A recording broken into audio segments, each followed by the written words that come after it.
Maraming mag-asawa nag-aaway or even naghihiwalay dahil sa pera.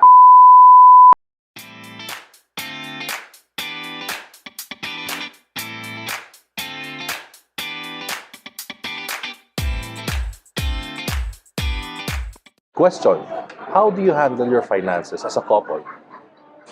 Maraming mag-asawa nag-aaway or even naghihiwalay dahil sa pera.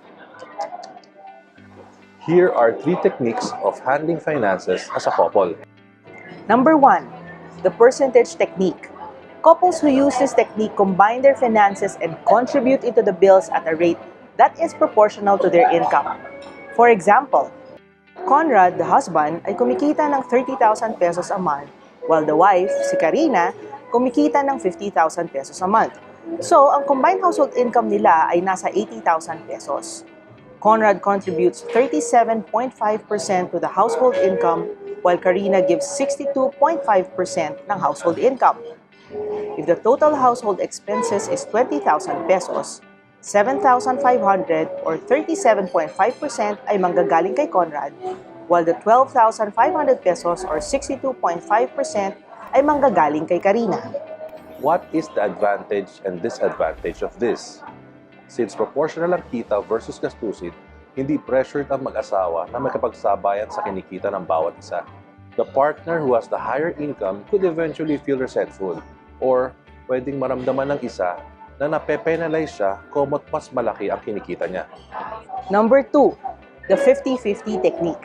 Ang mga couple na gumagamit nito ay naghahati equally sa lahat ng gastusin regardless kung magkano ang income nila.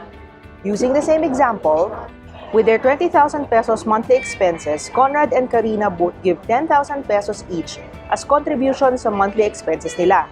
And then, yung remaining money nila will be kept in their separate accounts. Ano naman ang advantage at disadvantage nito? The higher earning partner doesn't feel penalized sa success niya, while the lower earning partner, hindi niya nararamdaman na hindi sapat ang contribution niya. Ang isa sa disadvantage nito ay parang roommates lang kayo kasi equal ang share nyo sa lahat ng household expenses.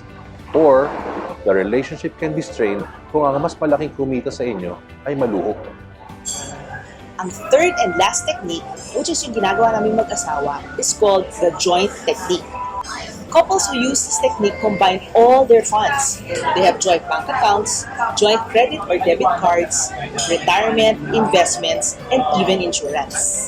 In the same example, the total household income of the couple is 80,000 pesos. Total expenses is at 20,000 pesos. Then the remaining 60,000 pesos will go to a joint basket like a savings account, emergency fund, retirement fund, investment, and insurance. How about the advantages and disadvantage?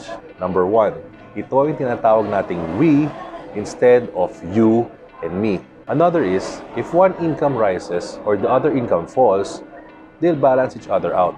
Number 3, mas madali ang record keeping. If one person tends to be a spender while the other tends to be frugal, there could be an imbalance. Yung mas malaki ang kinikita might think that the lower earning partner is spending his or her earnings.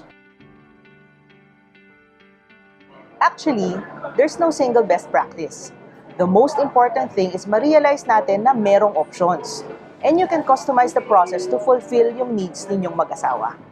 Of course, regardless kung anong method or technique ang mapili ninyo, either your percentage yung 50-50 or joint technique, or pwedeng combination of any, the important thing is that you communicate. Simula pa lang, mapag-usapan nyo na kung saan kayo mas komportable. At the end of the day, in any scenario, the foundation of your marriage is trust. You talk about it and you pray about it. The Bible says in Proverbs 24:3-4, by wisdom a house is built, and through understanding it is established. Through knowledge, its rooms are filled with rare and beautiful treasures. We hope you learned something today. We will be leaving you with our favorite line, trust in the Lord in all things as you do your best in everything. Oh, ikaw na magbayad yan. Wala, pera dito. Marami ko kayong pera. Aya-aya ka dito.